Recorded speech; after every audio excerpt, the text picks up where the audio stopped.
Muy bien. Dentro de la tutela, jóvenes, hay una serie de clases de tutores que no vamos a ahondar mucho en ellas porque son materia de derecho civil. Ya tenemos a tutores legales, tenemos a tutores legítimos, tenemos a tutores específicos, tutores judiciales, tutores testamentarios. Todos los tutores van a tener las mismas obligaciones, básicamente, ¿verdad? Que son cuidar tanto del menor como de sus bienes, y en el caso de que vayan a tener que hacer una inversión que exceda de su ordinaria administración o que vayan a disponer o agravar los bienes del menor, también tienen que obtener la autorización judicial.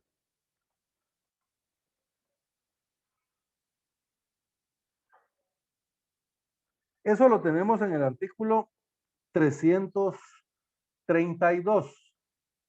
Eh, Merari, por favor, ¿podemos leer el artículo 332? Ahorita, Oli. Muy bien. Todo LIC. Sí, Todos los va parando numerales. donde yo le Sí. vaya diciendo, por favor. Ok.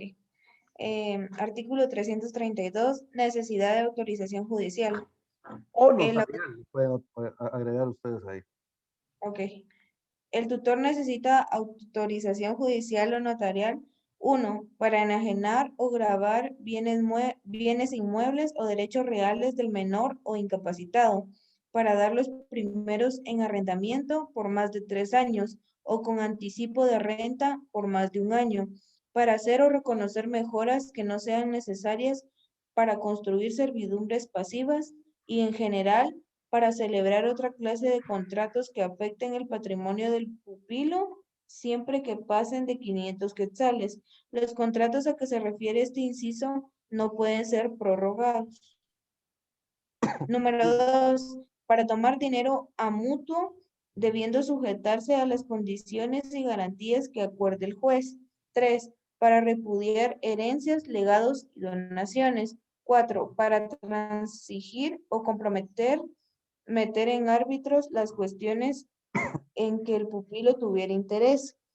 5. Para hacerse pago de los créditos que tenga contra el menor incapacitado.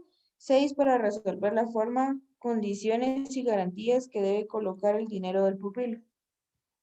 Muy bien.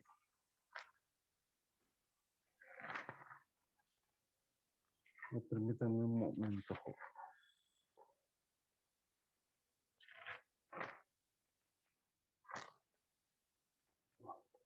Bien. Fíjense, pues, establece este artículo. Si se dan cuenta, el numeral primero, por cierto, a este artículo 332, por favor, anótenle ver 264 y 265 del Código Civil. Que esos 264 y 265 son los artículos que acabamos de leer, ¿se recuerdan? Donde establecía la disposición de los bienes de los menores, pero en la patria potestad. Y a estos artículos también anótenle, por favor, ver artículo 332 del Código Civil. Entonces, por favor, a ver artículo 264 y 265, ¿verdad? Porque esos están relacionados.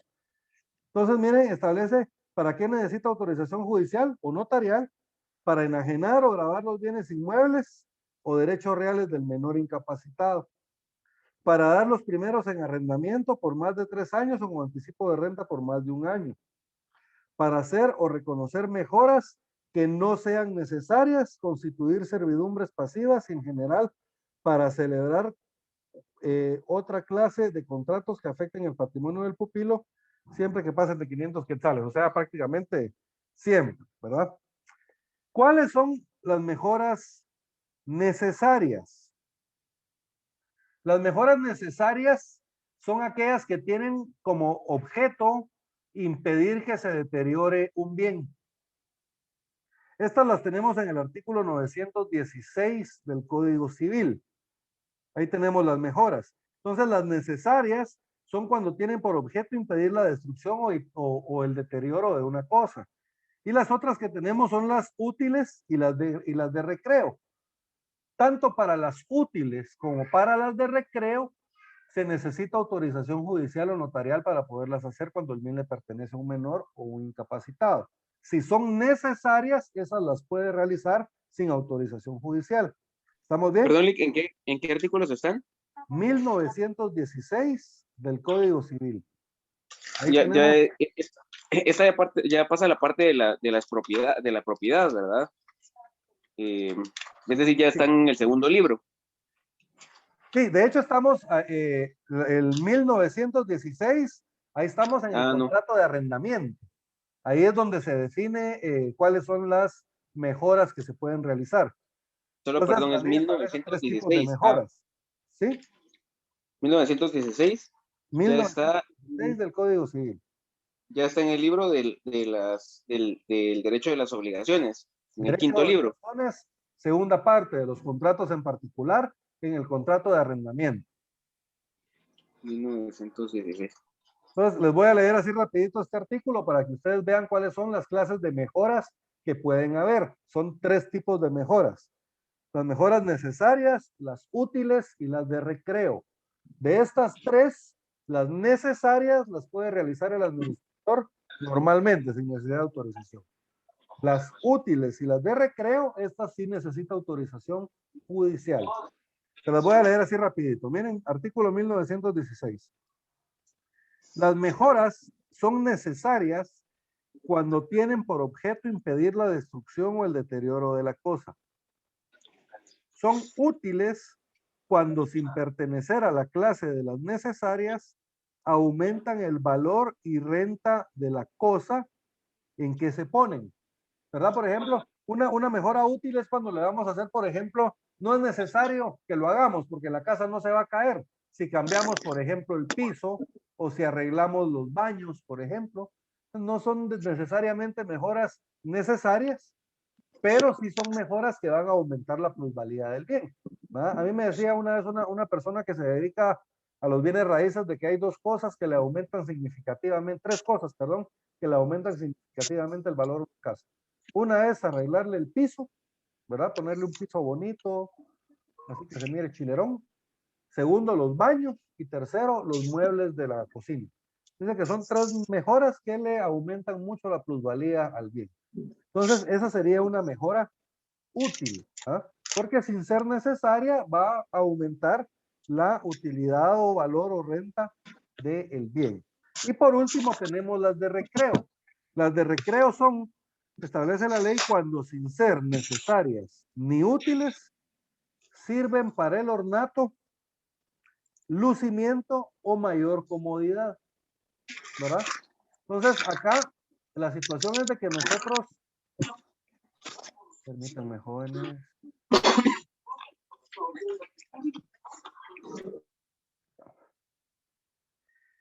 cuando sin ser útiles o necesarias, pero sirven para ornato. ¿Qué es ornato? Pues básicamente que se vea más bonito el bien.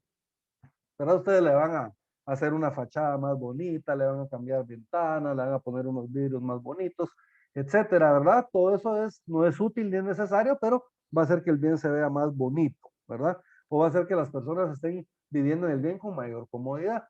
Entonces, esos son los tres tipos de mejoras.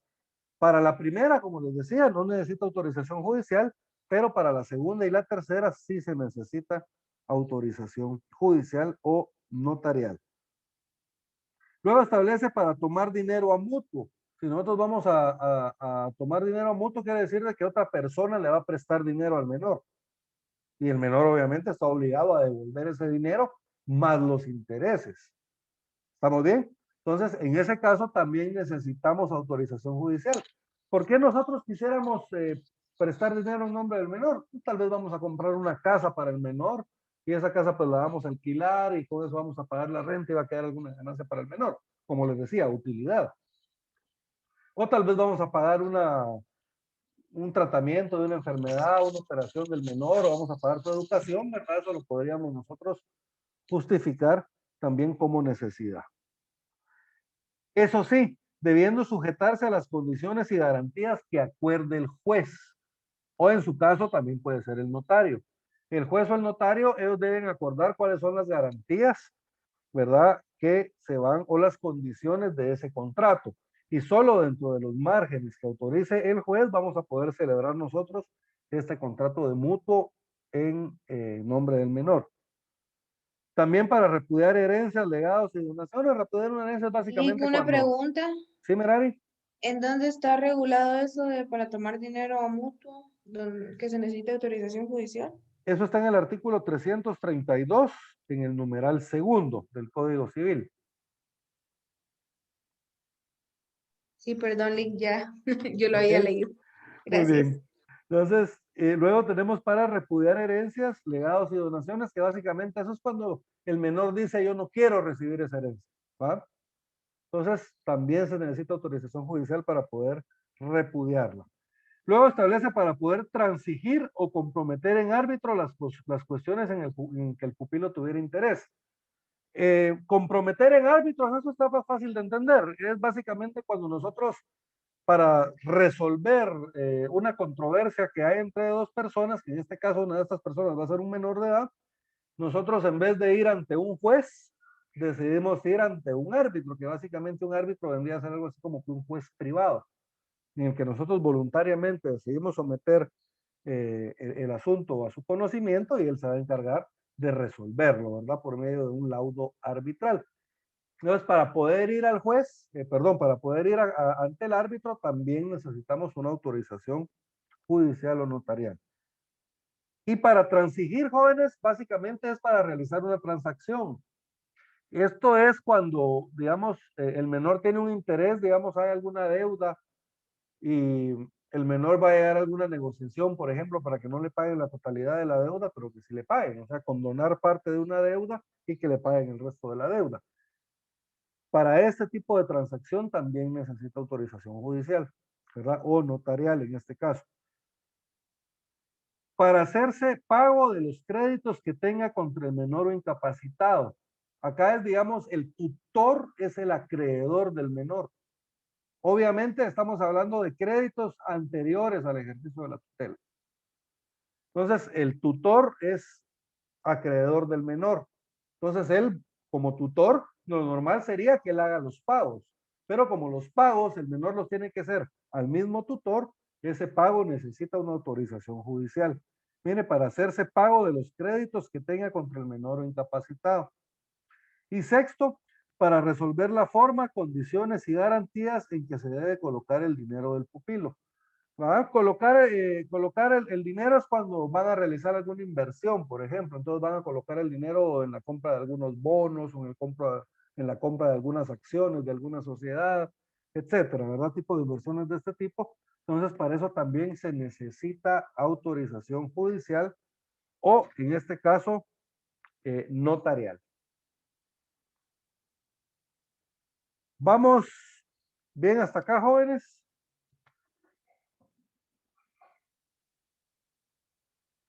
Y tenemos los casos también, jóvenes, acá si se dan cuenta, en los dos casos que estábamos viendo anteriormente, nos estábamos refiriendo tanto en la patria potestad como en la tutela a la administración de bienes de menores y de incapaces declarados en estado de interdicción, o de personas mayores de edad declaradas en estado de interdicción, perdón, incapaces. Entonces, pero la ley de jurisdicción voluntaria nos habla de un tercer trámite, ¿verdad? Que es la disposición y gravamen, pero de bienes de los ausentes. ¿Se recuerdan? La ausencia la vimos en la clase anterior, que es cuando una persona, pues básicamente se encuentra fuera del país o ha desaparecido de su domicilio. Y se recuerdan que tenemos que seguir un trámite de jurisdicción voluntaria judicial o notarial, que en el caso de notarial es un trámite mixto, y este trámite tiene como objeto, ya sea según el interés del caso, nombrar a un defensor judicial, puede ser también nombrar a un guardador de bienes o a un administrador de bienes que va a ser un pariente. ¿Estamos bien? Entonces, en el caso del guardador y del administrador, ellos son pues los encargados de administrar los bienes del menor, del ausente, perdón, y van a ser los encargados de la administración ordinaria de esos bienes. Cuando alguna cuestión excede o sobrepasa los límites de esa administración ordinaria, entonces necesitamos autorización judicial. Por ejemplo, para poder disponer o para poder gravar los bienes del ausente. Eso lo tenemos en el artículo 60 del Código Civil. Por favor, Jocelyn, leamos el artículo 60 del Código Civil.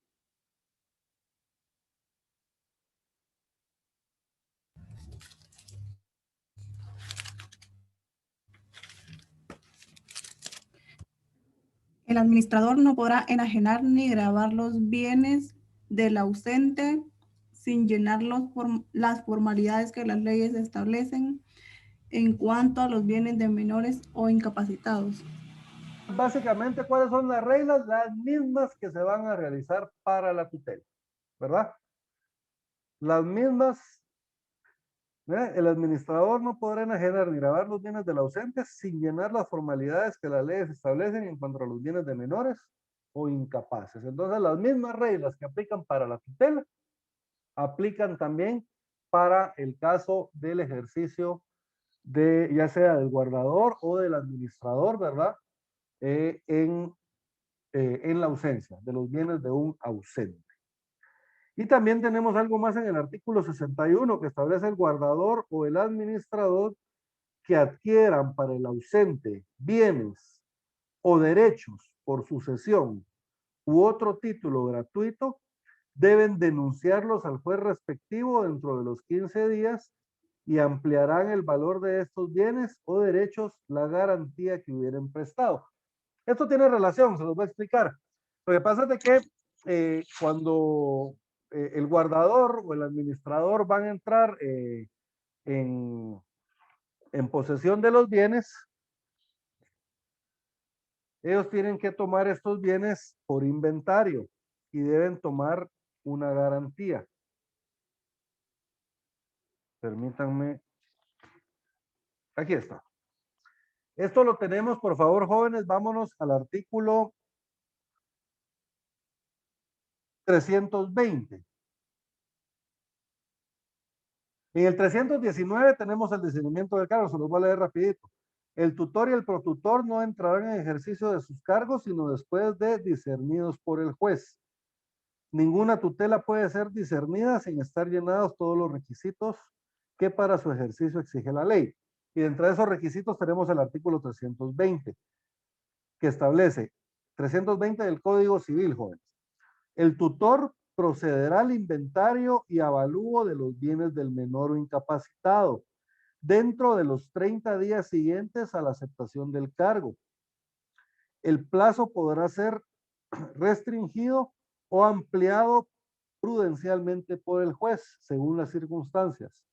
En ningún caso, ni por aún por disposición del testador, quedará el tutor eximido de esta obligación. Y esto va relacionado con lo que establece el artículo siguiente, que es el artículo 321. ¿Para qué se realiza un inventario y avalúo de los bienes? Un inventario es ver cuántos bienes tenemos, hacer un listado de todos los bienes que tiene la persona. Y el avalúo sirve para asignarle un valor a cada uno de esos bienes. ¿Estamos bien? Y luego, sobre el valor total de esos bienes, la persona que va a administrar los bienes va a emitir una garantía, que eso es lo que establece el artículo siguiente. Practicado el inventario, el tutor y el protutor quedan solidariamente obligados a promover la constitución de la garantía, salvo que no haya bienes o que tratándose de tutor testamentario hubiera sido relevado de esta obligación por el testador en cuanto a los bienes objeto de la herencia, donación o legado. ¿Estamos bien? Entonces, básicamente lo que establece es de que vamos a hacer un inventario y después sobre ese inventario se tiene que constituir una garantía. Entonces, regresando a lo que establece el artículo que estábamos leyendo anteriormente, el artículo 61 establece, ¿verdad?, que cuando vaya el tutor a aceptar bienes a título gratuito para el menor, ya sea una herencia o una donación, está obligado a denunciarlo al juez. ¿Para qué? Para ampliar la garantía. ¿Ah? Como se ampliaron la cantidad de bienes, entonces ahora el tutor y el protutor van a tener que ampliar la garantía. Y eso también aplica para el caso de la ausencia. ¿Estamos bien? Entonces, jóvenes, estos son los casos en que se necesita autorización judicial para poder invertir los bienes de los menores incapaces o ausentes, ¿verdad? Disposición o gravamen de bienes de menores incapaces o ausentes. ¿Estamos bien? Entonces ya vimos los casos de la patria potestad, los casos de la tutela y los casos de la ausencia, ¿verdad? En los que aplican el trámite que vamos a ver a continuación. Este trámite, ¿dónde lo tenemos regulado? Lo tenemos regulado en la Ley de Jurisdicción Voluntaria, porque nosotros vamos a ver el trámite notarial, aunque vamos a ver algunas disposiciones del Código Procesal Civil, porque el mismo decreto 54-77 nos remite al Código Procesal Civil para que se aplique supletoriamente. ¿Estamos bien? Entonces, establece primero artículo 11. Por favor, Lili, leamos el artículo 11 de la Ley de Jurisdicción Voluntaria. Ahorita la hiperventilación la voy a jalar porque no la tenía a la mano. Muy bien.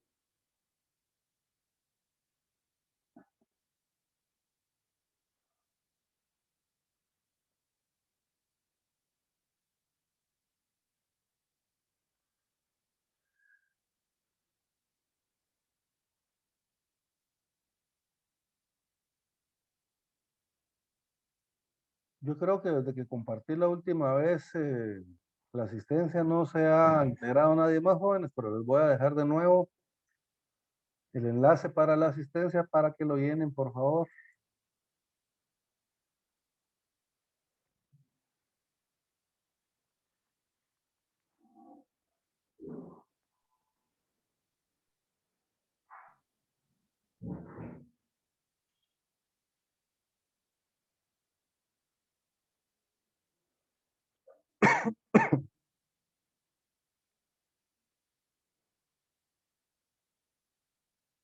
Ahorita voy, ya lo encontré. Muy bien.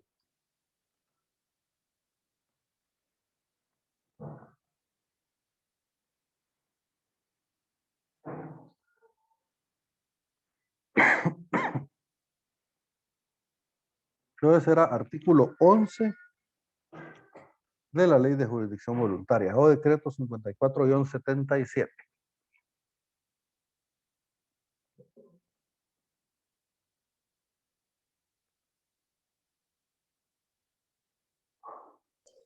Es la solicitud, ¿verdad, Lee? Sí, la solicitud. La solicitud para disponer o gravar bienes de menores incapaces o ausentes podrán presentarse y tramitarse ante notario cumpliéndose con lo dispuesto en el artículo 420 y 421 del Código Procesal Civil y Mercantil.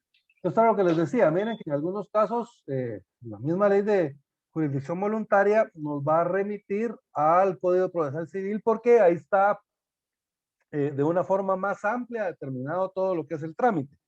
Entonces, en este caso nos establece que la solicitud para disponer o grabar los bienes de menores incapaces o ausentes podrá presentarse y tramitarse ante un notario, ¿verdad? Pero cumpliendo los requisitos establecidos en los artículos 420 y 421 del Código Procesal Civil y Mercantil. Si ustedes ven estos dos artículos, están en las disposiciones relativas a la administración de los bienes de menores incapaces ausentes. El artículo 420 establece, para enajenar o gravar bienes de menores incapaces o ausentes, el que tenga bajo su administración deberá obtener licencia judicial, probando plenamente que hay necesidad urgente o que resulta manifiesta utilidad del acto que se prevé verificar en favor de su representado. Si se dan cuenta, esta norma adjetiva tiene que ver con lo que vimos sustantivamente antes, ¿verdad? Para poder realizar la disposición o gravamen de los bienes de los menores incapaces o ausentes, necesitamos probar la utilidad o la necesidad, ¿verdad? Según sea el caso. Entonces, miren, deberá obtener licencia judicial probando plenamente que hay necesidad urgente o que resulta manifiesta utilidad del acto que se pretende verificar en favor de su representado. Y luego nos establece cuándo hay utilidad y cuándo hay necesidad. Miren, hay utilidad y necesidad en los contratos sobre bienes de menores incapaces o ausentes. Primero, cuando los productos de los bienes inmuebles no alcancen para satisfacer los créditos legítimos o para llenar necesidades precisas de alimentación del menor o incapaz. Miren, las rentas que producen los bienes no alcanzan para mantener al menor o para pagar las obligaciones del menor. Cuando para conservar los bienes y sus productos no se puede encontrar otro medio que el de gravarlos. Miren, necesitamos conservar los bienes o los productos de los bienes. Por ejemplo, que tenemos una finca llena de mangos, por darles un ejemplo, pero le cayó una plaga al mango y necesitamos dinero para poder invertir en combatir la plaga del mango y no tenemos. Entonces, ¿qué podemos hacer? Miren, aquí para poder conservar los bienes del menor es necesario gravarlos, o sea, implica hipotecarlos para obtener un crédito y con ese crédito poder invertirlo en la fumigación y todo lo que sea necesario. ¿Vale? Yo no soy experto en ese tema. Y tercero, establece cuándo se proporciona la redención de un gravamen mayor por otro menor, ¿verdad? ¿Ese qué quiere decir? Por ejemplo, nosotros tenemos un bien, un gravamen que nos está cobrando el 12% anual de intereses. Pero nosotros conseguimos una persona que nos va a dar un crédito al 1% anual. Entonces nosotros agarramos el crédito con la persona que nos va a cobrar 1% anual para pagar el otro crédito, ¿no? Liquidamos el otro crédito, lo redimimos. Entonces establece aquí, mira, ¿cuándo se proporciona la redención de un gravamen mayor por otro menor? ¿Ah? Entonces liquidamos un gravamen que nos cobraba más intereses por otro que nos cobra menos interés. Entonces a la larga vamos a pagar, o el menor va a pagar menos dinero. Bueno, entonces básicamente ahí también hay una utilidad o necesidad. Y luego en el 421 establece el solicitante satisfará ante el juez respectivo los siguientes requisitos. Vamos a ver cuáles son. Primero, el título con que administra los bienes, el cual deberá acreditar. O sea, él va a acreditar si él está administrando los bienes como ejercicio de la patria potestad, o si lo está haciendo como tutor, o si lo está haciendo como administrador de bienes. Se recuerdan que cada uno de estos necesita un discernimiento de cargo.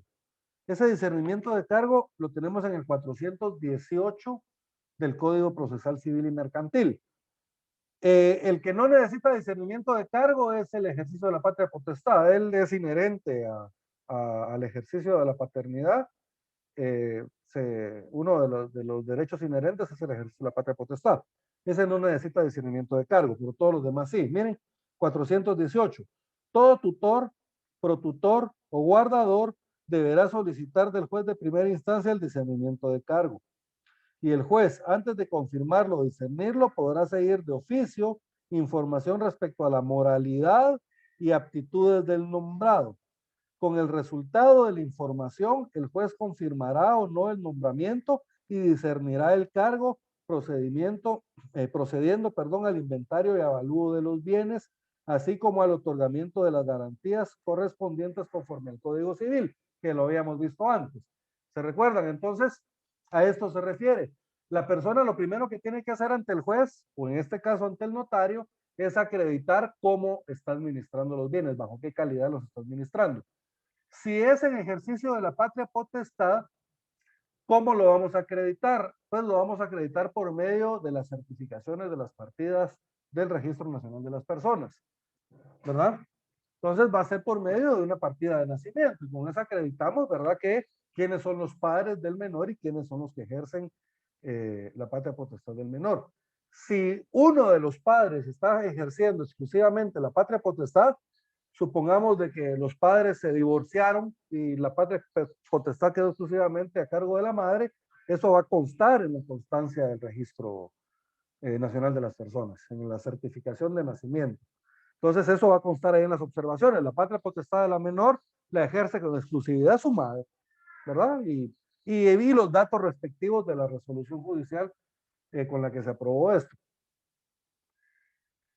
¿Estamos bien? Si fuera el ejercicio de la tutela o si fuera el ejercicio de la administración o del guardador de bienes, en el caso de la ausencia, lo vamos a aprobar por medio del discernimiento de cargo que realiza el juez que acabamos de leer en el artículo 418. Entonces, miren, lo primero que tenemos que acreditar es el título con el que se administra los bienes, ¿verdad? Puede ser patria potestad, tutela, ¿verdad? En el caso de la patria potestad ya veíamos que es con las certificaciones de RENAP, en los demás casos con el discernimiento del cargo. Segundo, debe declarar los motivos que lo obligan a solicitar la licencia, ¿verdad? Aquí es donde entra a explicarle al juez o al notario que el menor está enfermo y que necesita una operación y que para costar esa operación necesitamos vender un bien o necesitamos grabar un bien. ¿Estamos bien? Tercero, los medios de prueba para acreditar la utilidad y la necesidad del contrato o obligación. Entonces, obviamente, no basta con que nosotros digamos, vamos a invertirlo en una operación. Tenemos que otorgar también las pruebas necesarias para poder probar que es necesaria la utilidad y necesidad. Por ejemplo, si fuera el caso que les ponía anteriormente, que era en el caso de que el menor de edad está enfermo y necesita una operación, pues obviamente podemos tener las certificaciones médicas, podemos tener los exámenes que el menor se realizó, podemos tener dictámenes médicos en relación a esos exámenes, porque ya ven que nosotros encontramos, leemos unos exámenes y es como que nos lo estuvieran hablando en chino, ahora no lo vamos a entender. Pero un médico nos puede explicar con palabras sencillas qué es lo que significa cada uno de los resultados de sus análisis. Entonces, todo ese tipo de pruebas las vamos a aportar nosotros también dentro de la solicitud. Las bases del contrato respectivo, las bases a lo que se refiere es cuáles son las estipulaciones que van a regir el contrato, pero se les llama bases porque el contrato aún no está aprobado. Entonces es como que le presentamos al juez, mira, aquí está, por decirlo de alguna forma, el machote del contrato y estas son las obligaciones que van a regir dentro del mismo. Entonces el juez va a determinar cuáles autoriza y cuáles no, si las autoriza todas o si no autoriza ninguna. Y luego establece los bienes que administra con designación de los que se propone enajenar o gravar. Se debe indicar al juez todos los bienes que administra la persona, ya sea la tutela, la patria potestad o el ejercicio de la administración de bienes por parientes. Se debe indicar todos los bienes del menor y se debe indicar de todos esos bienes cuáles son los bienes que nosotros queremos vender o cuáles son los bienes que queremos gravar. ¿Estamos bien? Esto para tener un panorama de todo el patrimonio del menor de edad y poder determinar qué tanto le puede afectar al patrimonio del menor la inversión que se está realizando. ¿Estamos bien? Entonces, en la solicitud debemos de cumplir con lo establecido en el artículo 420 y 421 del Código Procesal Civil. ¿Se recuerdan cómo vamos a hacer la solicitud? Pues por medio de un acta notarial. ¿Estamos bien?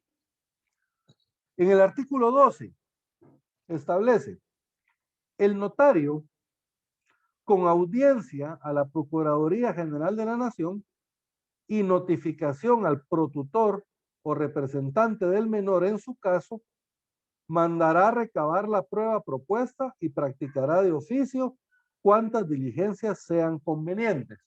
Acá lo que pasa es de que en la solicitud nosotros indicamos cuáles son los medios de prueba, ¿verdad? Que vamos a presentar. Entonces, luego el notario debe de diligenciar esa prueba. ¿Estamos bien? Entonces, miren, se le debe dar audiencia al Ministerio Público, a la Procuraduría General de la Nación, y se debe notificar en el caso de la tutela al protutor. Y si fuera administrador de los bienes, ¿verdad? O representante del menor, que sería en el caso del ejercicio de la patria potestad, se le debe notificar a este. Y luego se va a mandar a recabar toda la prueba propuesta y el notario va a practicar también de oficio las pruebas que él considere convenientes. Por ejemplo, si no le adjuntaron alguna prueba y pero el notario considera de que esa prueba es necesaria, él de oficio puede pedir que se presente esa prueba también, aunque no haya sido solicitada en el acta de requerimiento. Y luego establece, en caso de que fuera necesaria, la tasación de los bienes será practicada por un valuador autorizado de conformidad con la ley. Entonces, ya vimos de que es necesaria realizar la tasación de los bienes y en el caso de que sea necesaria la tasación, entonces va a ser realizada por un valuador autorizado. ¿Estamos bien? Artículo 13. Una vez recibida la prueba, el notario dictará bajo su más estricta responsabilidad, la cual deberá contener los requisitos que determina el artículo 243 y, perdón, 223 del Código Procesal Civil y Mercantil. Una vez dictado el auto, remitirá el expediente para los efectos de lo prescrito en el artículo 423 del Código Procesal Civil y Mercantil. El 423 lo que establece es lo siguiente. Recabada la prueba y oída la Procuraduría General de la Nación, el juez dictará el auto que deberá contener. Esto es lo mismo que debe contener la resolución notarial que va a dictar el notario. Si son o no fundadas las oposiciones que se hubieran planteado, la declaratoria de utilidad y necesidad en su caso, la autorización para proceder a la venta o gravamen de los bienes, fijando las bases de la operación, el nombramiento de notario y la determinación de los pasajes conducentes del expediente que deban incluir en la escritura en la que comparecerá también el juez. O sea que se dan cuenta, en la autorización se debe indicar quién va a ser el notario que va a realizar la escritura, que obviamente no va a ser el mismo que realizó el trámite de la utilidad y necesidad. ¿Por qué no va a ser el mismo? Porque él ya tendría un interés en el asunto. Y el notario, se recuerdan que siempre debe de ser imparcial y no tener interés en el asunto. Entonces acá tenemos que nombrar a otro notario. Y a este otro notario le vamos a indicar cuáles son las bases del contrato, cuáles son las estipulaciones que se deben de poner dentro del contrato. Miren, el nombramiento de notario y la determinación de los pasajes conducentes del expediente que deban incluirse en la escritura, en la que comparecerá también el juez. En el caso de nuestro trámite, pues, notarialmente. Tratándose de la venta de bienes, el juez podrá disponer que se haga en pública subasta, fijándose los términos de la misma. La declaratoria de utilidad y necesidad la hará el juez siempre bajo la responsabilidad de todos los que hubieran intervenido en las diligencias.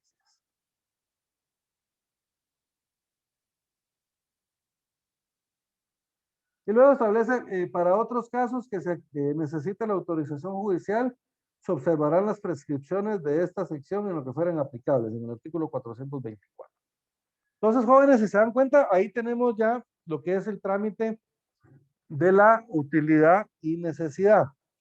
Básicamente, se debe realizar la solicitud ante el notario. Esta debe contener los requisitos establecidos en el 420 y 421. Se debe recabar toda la prueba propuesta y la que el notario considere que deba recabar de oficio. Se debe dar audiencia a la Procuraduría General de la Nación y se debe notificar al protutor si fuere el caso, ¿verdad? O al representante del menor. Si fuera necesario, también se debe hacer la tasación de los bienes. Y cumplido con esto, se debe dictar la resolución. En esa resolución, pues, se debe determinar si existe o no la utilidad o la necesidad para la inversión de los bienes. Se debe de nombrar al notario que va a realizar el contrato y se debe de establecer cuáles son las estipulaciones que va a contener dicho contrato. ¿Vamos bien hasta acá, jóvenes? ¿Hay alguna duda?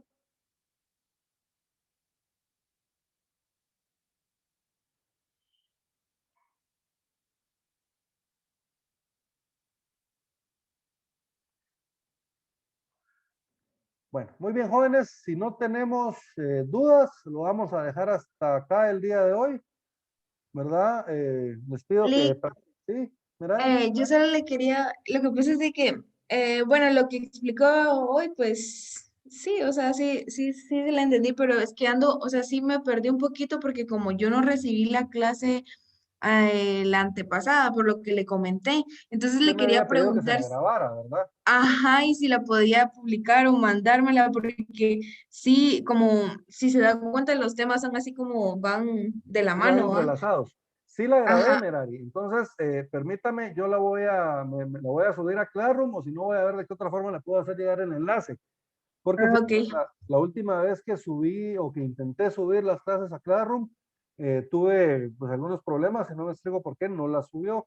Todos los demás archivos que he intentado subir los he subido sin ningún problema, pero he tenido problemas con las clases. Entonces, si en caso no la puedo subir, me voy a comunicar con usted para ver de qué otra forma le puedo hacer llegar el enlace de la clase. Pero sí, Ah, Lick, ok. una pregunta, y si mejor la sube a Drive, creo que ahí sí se sube en directo y de ahí solo publica el enlace de Drive para que nosotros la podamos descargar o ver desde ahí. Eso creo ok, que es más fácil. voy a probar si no me permite hacerlo directamente al Classroom, voy a probar de esa forma, David, les mando el enlace. Esa es una buena idea. Y ahí, si funciona, entonces ahí mismo les voy a poner el resto de clases que están grabadas, porque tengo ya varias clases grabadas y no las he podido subir por ese problema que me ha dado, que De no otra he forma, podido. podría ser que la suba a un canal de YouTube como clases privadas, que solo quien tenga el enlace las pueda ver. Esa también es una opción para no, digamos, porque ahí de hecho se hace mucho más fácil, el formato es menos pesado para verlo desde cualquier dispositivo. Sí, En pues, cambio, en como que Drive, estuviera viendo cualquier video de YouTube. pues, ¿perdón? Como que estuviera viendo cualquier video de YouTube, le digo. Sí, digamos como que estuviera viendo cualquier video de YouTube y al descargarlo desde cualquier aplicación como 4K Downloader le da varias opciones, pues le da opciones para descargar hasta solo el audio. Entonces siento yo, al menos en las oportunidades en las que yo tuve, o en las necesidades que yo tuve de subir algún video para, para explicativo o algo por el estilo, lo ideal era subirlo a YouTube y pues más, creo yo que cualquiera tiene acceso. En cambio, desde Drive a veces el formato del video, que a veces sube como MKB, no es compatible con algunos dispositivos y hay que descargar una aplicación adicional o no se puede compartir. Pues, o sea, es más pesado el archivo. A eso me refiero. Ah, perfecto, David. Entonces es una buena idea, fíjese, tal vez voy a crear un canal de YouTube enlazado a mi cuenta a la cuenta que uso para dar clases. Y pues tal vez sea más fácil compartirles el enlace de la clase privada para que ustedes puedan entrar sin ningún problema. Sí, exacto. Lick, Cualquier cosita, si en algo le puedo ayudar, ya sabes, se avisa. Ahí yo le pego un mensajito, entonces, David, muchísimas gracias. Lick, y otra cosa es que fíjese que como en esa clase creo yo que dio usted las notas o algo así, entonces yo no tengo mi nota todavía del primer parcial Esas están en Classroom, Merari. en Classroom. Ah, Sí, no las las publiqué he. en Classroom. Entonces, pero si no, yo a más tardar hoy en la tarde les voy a hacer llegar ya las actas, ¿verdad? Porque ya se habían tardado un poquito en mandármelas, pero esta semana nos mandaron las actas para que les pongamos las notas, pero ya las publiqué en Classroom. Vamos, Ah, ok. puede revisar, si no cualquier cosa me cuenta, mira.